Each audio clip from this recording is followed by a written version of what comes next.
nous avons décidé de nous retirer en attendant que ça ne soit pas un comité de suivi comme par le passé. On vient écouter des exposés et qu'il est impossible d'œuvrer pour améliorer le cadre électoral. Qu'est-ce que vous auriez voulu dire à cette rencontre? Nous avons écrit une lettre au chef de l'État, nous avons reçu réponse du ministre de l'administration territoriale qui nous a parlé de la mise en place d'un comité de suivi. D'abord, je crois que le comité de suivi, ça veut dire suivre la mise en œuvre d'un accord auquel on est parvenu après des discussions. Et on n'a pas eu de discussion, on n'a pas eu d'accord. Et donc, mais quand même, on est venu.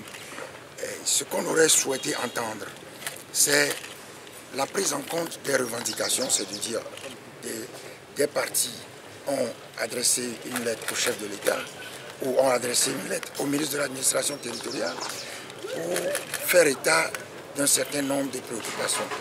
Et donc, ces préoccupations seront examinées et prises en compte.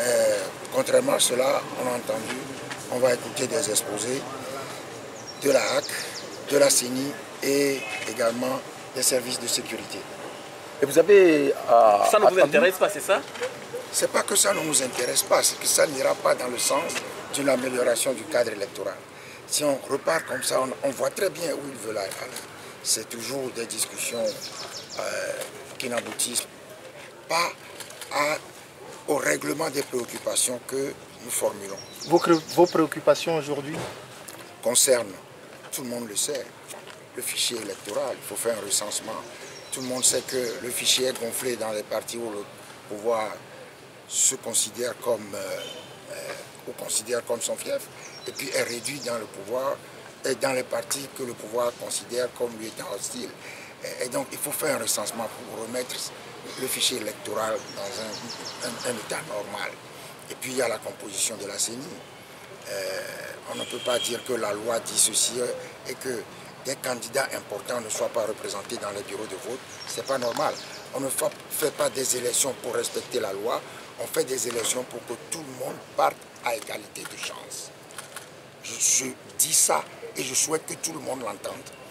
On ne fait pas des élections pour respecter des lois uniques qu'on sait voter soi-même, mais on fait des élections pour que tout le monde parte à égalité de chance. Et donc, en ce qui concerne la Cour constitutionnelle, nous disons que pour le moment, la composition actuelle viole la Constitution telle que révisée le 8 mai 2019. Donc, il y a tout un ensemble de préoccupations et dont le règlement permettra l'amélioration du cadre électoral. Il ne faut pas qu'on fasse semblant de ne pas les écouter. En partant maintenant, qu'est-ce que vous voulez dire? On veut... Vous claquez la porte là, apparemment. Oui. On donne un signal pour que on prenne du recul et qu'on ne recommence pas, comme par le passé, les mêmes, j'allais dire bêtises. Merci, monsieur Franck. Je vous en prie.